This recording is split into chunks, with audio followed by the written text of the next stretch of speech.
di kediaman orang tuanya. Raihan baru saja pulang dari kantor. Dia berjalan menaiki tangga menuju kamarnya. Baru saja hendak merebahkan tubuhnya di ranjang, terdengar seseorang mengetuk pintu kamarnya. "Ray, ini Papa. Papa masuk ya." Andre sang ayah ternyata yang mengetuk pintu kamarnya. "Masuk aja Pak," jawab Raihan yang sedang memejamkan matanya. Ayah Andre membuka pintu lalu masuk ke dalam kamar anaknya kemudian menutup pintu itu kembali dan menghampiri sang anak. "Ada apa Pak?" tanya Raihan. "Papa mau bicara sesuatu sama kamu," ujar Andre. "To the point aja gak usah berbelit," Raihan menjawab dengan malas. "Papa ada proyek besar di sini. Tapi Papa gak bisa menghandelnya karena perusahaan Papa yang di Paris sedang ada masalah besar yang mengharuskan Papa untuk turun tangan." Andre menghela nafas panjang lalu melanjutkan kembali kalimatnya. "Papa minta tolong kamu handle dulu proyek Papa yang di sini. Nanti kalau Papa udah pulang Dokter Paris, Papa ambil alih lagi," ujarnya. "Tapi aku masih ada proyek lain Pak," jawab Raihan. "Proyek kamu? Biar Randy aja yang pegang. Dan kamu pegang punya Papa. Ini proyek besar. Papa gak mau terjadi sesuatu yang buruk dalam pelaksanaannya," jelas Andre lagi. "Baiklah, akan Ray usahakan. Kapan Papa berangkat?" Raihan mendengus pelan. Tidak tega dengan kondisi sang ayah sehingga dia tidak berani menolaknya. Besok Papa harus berangkat pagi-pagi. Semua berkas ada di ruangan Papa. Kamu ambil aja. Sama filenya nanti Papa kirim ke email kamu," jawab Andre berbinar. "Terima kasih Ray. Kamu mau membantu Papa," sambungnya. "Ya," jawab Raihan singkat. Andre keluar dari kamar putranya dengan hati lega. Dia bisa fokus mengurus masalah yang ada di perusahaan cabang di Paris tanpa khawatir dengan proyek yang sedang dia kerjakan di negara ini. Andre masuk ke kamarnya, menghampiri sang istri yang menunggunya sambil bersiap untuk tidur. "Bagaimana Pak? Apa Ray mau menggantikan Papa?" tanya Rina, penasaran. "Iya, dia mau Ma," jawab Andre sembari meletakkan jasnya di atas ranjang. "Syukurlah kalau dia mau. Tapi Mama gak bisa nemenin Papa ke Paris kaliin. Gak papa kan?" tanya Rina pada sang suami sembari membantu melepaskan dasi yang masih menggantung di leher suaminya. "Iya gak papa. Mama kan juga ada acara penting di sini. Papa janji bakal usahain buat nyelesain masalah di sana dengan cepat. Papa juga gak tega kalau Ray mengurus banyak perusahaan sendiri. Dia juga kan, perusahaannya punya banyak cabang bahkan lebih banyak dari Papa. Papa takutnya dia gak nemuin pasangan kalau tiap hari kerja terus," jelas Andre pada sang istri.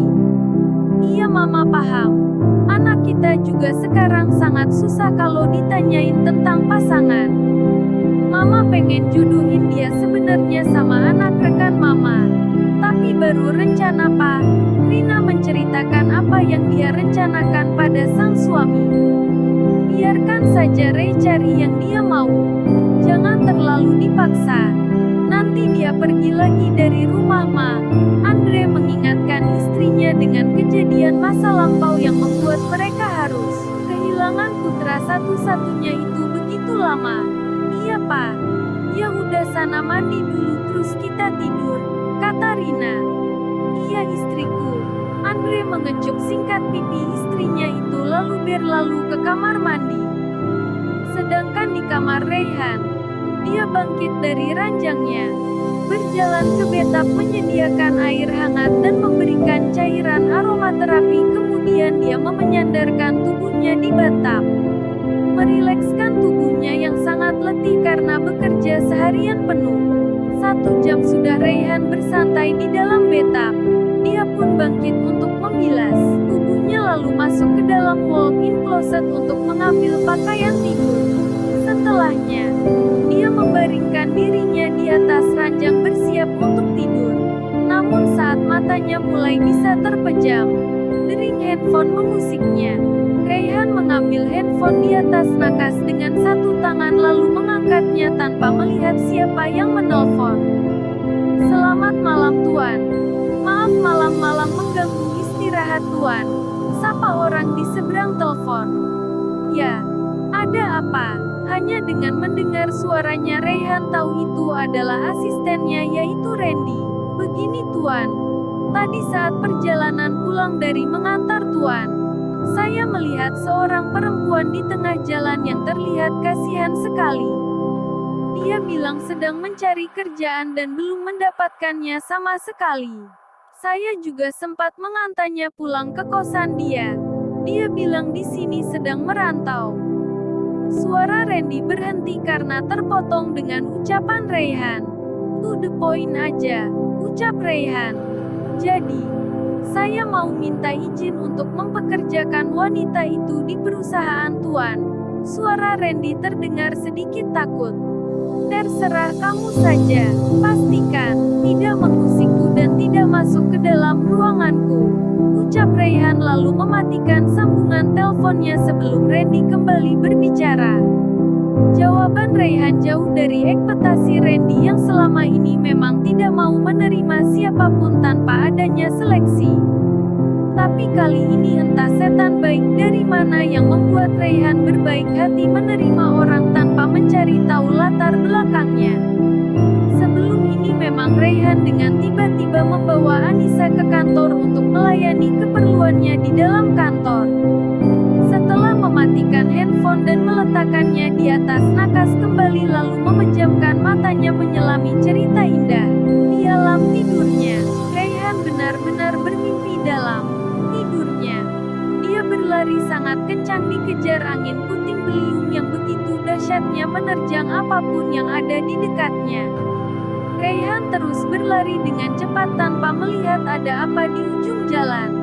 Tiba-tiba Raihan terjatuh ke dalam jurang yang sangat dalam dan terjatuh di sebuah taman bunga yang sangat indah dan menenangkan jiwa.